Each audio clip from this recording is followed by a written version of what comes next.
They blocked him. And then something happened that nobody in NASCAR saw coming. Not the garage, not the veterans, not the critics who spent months saying he didn't belong. None of them saw this coming. And honestly, that might be the most important part of this entire story. But before we get there, we need to talk about what actually went down. Because the version you've been hearing online, it's missing the part that changes everything.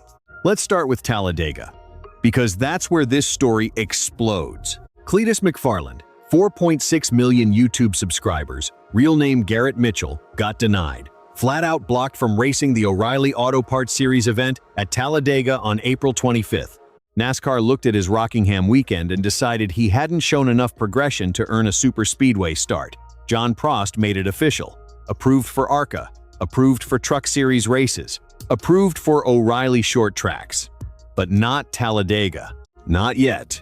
And that's the part most people stopped reading at. That's the headline. Driver gets blocked, story ends, everyone moves on. Except the story didn't end. It accelerated, violently. Because within days of that decision coming down, Cleetus didn't go quiet. He didn't take a step back. He didn't post some emotional response video talking about how unfair the system is. He did the one thing that nobody expected. He announced one of the biggest partnership deals of his entire career. And we need to talk about the scale of this, because when you hear the word sponsorship deal in motorsports, your brain probably goes to logo placement, fire suit patch, decal on the C-pillar, maybe a few social posts. That's what most deals are. This is not that. On April 7th, Polaris officially announced a multi-year partnership with Cleetus McFarland and his entire motorsports operation. Reed Wilson, the president of Polaris Off-Road Vehicles, said they could not just watch from the outside anymore. His exact words were that they had to be part of it, that Cleetus brings energy, passion, and authenticity that reflects what American motorsports is all about. Now, stop right there. Think about what that sentence means coming from a company of that size. They're not saying they want to sponsor a race car.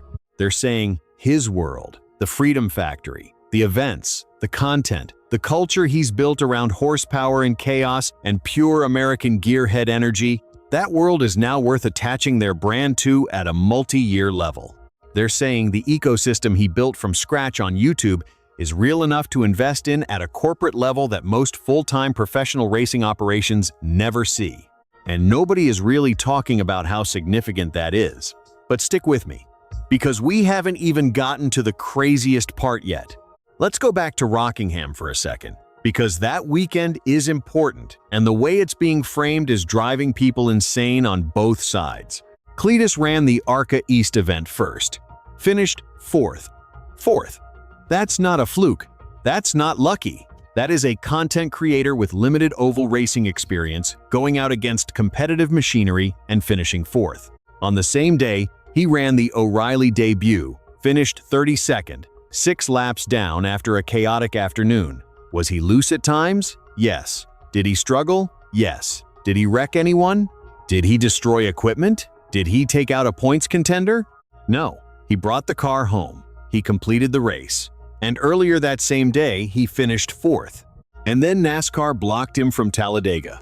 Now here's where the debate gets uncomfortable. Because every single week in sanctioned NASCAR competition, you can watch established, approved, credentialed professional drivers spin, crash, miss pit road, misjudge corners, wreck each other out of playoff positions, take out competitors for zero reason on the last La Superspeedway. That happens every week. Nobody gets blocked from the next event. Cleetus has one difficult afternoon after finishing fourth earlier that same day. And suddenly, the progression bar moves. And yet, Steve O'Donnell, the actual president of NASCAR, gets on a podcast and addresses it. He says it's kind of every race. He says they go to the next event and evaluate whether they're seeing the progression they need to see. He says Cleetus is hugely popular, but these are the best drivers in the world, and they have to make sure they have the right guys out there. And then he says something that you need to hear very carefully. He says they love Cleetus. He says their R&D team watches his videos. He says they love what he has done for the sport. Let that sit for a moment. The president of NASCAR is on a public podcast saying his R&D team watches this man's YouTube videos. That is not a dismissal. That is not someone who sees Cleetus as a novelty act. That is an organization that fully understands what Cleetus McFarland represents to the health and growth of this sport, and is trying to walk a very careful line between managing competitive standards and not alienating a creator who is actively growing their audience. And speaking of audience, let's talk numbers for a second, because the data here is brutal in the best possible way. The Rockingham-O'Reilly race on the CW pulled 1.165 million viewers. That was up 12% in rating and 11% in total audience compared to the same event 1 year earlier. 1 year, same race, different year, up 12%. You do not have to be a media analyst to understand what that means. This is where things take a real turn, though. Because while all the attention was locked on the Talladega denial, while the internet was arguing about whether he's good enough, whether he belongs, whether NASCAR is being fair or protecting the field, Cleetus was somewhere else entirely. He was at the Freedom Factory, running his own event, the Freedom 500, April 10th, same weekend as Bristol. Sold-out crowd at his own track in Bradenton, Florida. 26 drivers, including Travis Pastrana, Kenny Wallace, a full field of NASCAR veterans and content creators, all racing Crown Victorias for 500 laps. While NASCAR was evaluating whether Cleetus had progressed enough to race their superspeedway, Cleetus had already sold out his own event, headlined his own card, and put more culture into one weekend than most racing promoters see in a full season. He had mechanical issues after a wreck. Night ended early. The Deegan family took the win, and none of that matters, because the point is not the result. The point is that while one door was being evaluated, he was already running his own building. And that's not even the full expansion story, because there's something that even his hardcore followers haven't fully processed yet. Cleetus told Short Track Scene that he bought a straight rail late model from Port City Race Cars. He said he wants to add a pro late model division to his Crown Vic events. He said he wants to start his own little late model series that travels with the Crown Vics. They run about 6 events a year. He wants to build a full layered card around those events. Think about what that is for a second. That's not a guy who is trying to break into NASCAR. That's a guy who is building his own racing infrastructure from the ground up. Content, facilities, events, grassroots competition, off-road experiences. A sanctioned late model series that he owns and operates. And now a multi-year ecosystem partnership with one of the biggest names in power sports. Most full-time professional NASCAR drivers don't have that. Most people who have been in this sport for 20 years don't have that. And the Polaris partnership specifically is bigger than a dollar amount. Don't let anyone tell you otherwise. Neither Cleetus nor Polaris has confirmed any specific financial figure. What you're hearing online is speculation. What we can tell you is what actually happened on day 1 of that deal. Cleetus filmed a video revealing it to his Freedom Factory crew. The Crown Vic fire team got a brand new Ranger XP 1000 4-seater for debris cleanup. The grounds crew got a Ranger XP 1000 for landscaping. Track management got a Ranger XD 1000 500 Extreme Duty unit as a mobile office.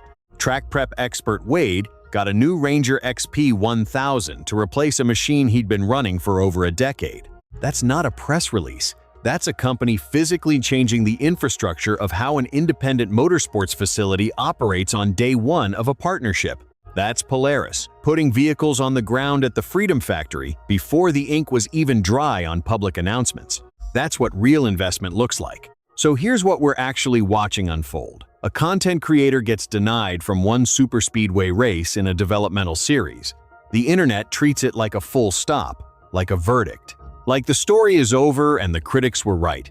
And meanwhile, the same person is signing multi-year power sports ecosystem deals, selling out his own independent race events the same weekend as Cup Series races, buying late model equipment to build his own touring series, and getting name-dropped by the literal president of NASCAR on a podcast as someone their research and development team actively follows.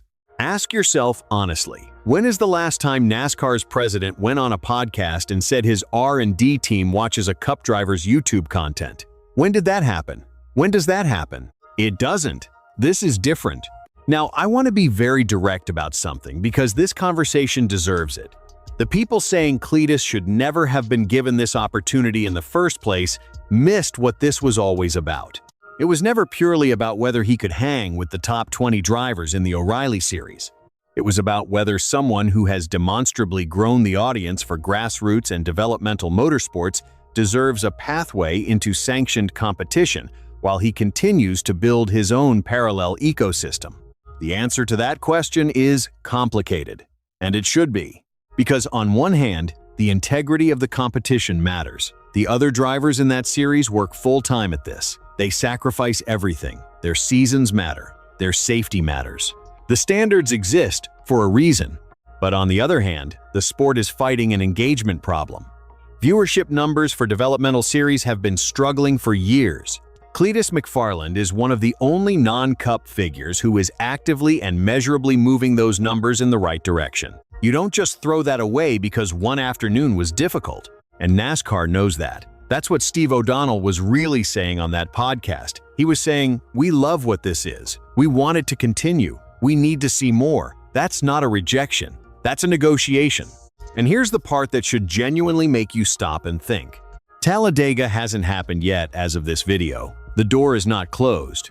John Prost said, "They're not saying no forever." There are more O'Reilly races on the calendar. There are more chances to show progression. The conversation is still live. But even if the Talladega Superspeedway opportunity in the O'Reilly series never materializes this season, even if the window stays shut for the rest of the year, look at what already exists on the other side of that window. A multi-year power sports partnership at an ecosystem level.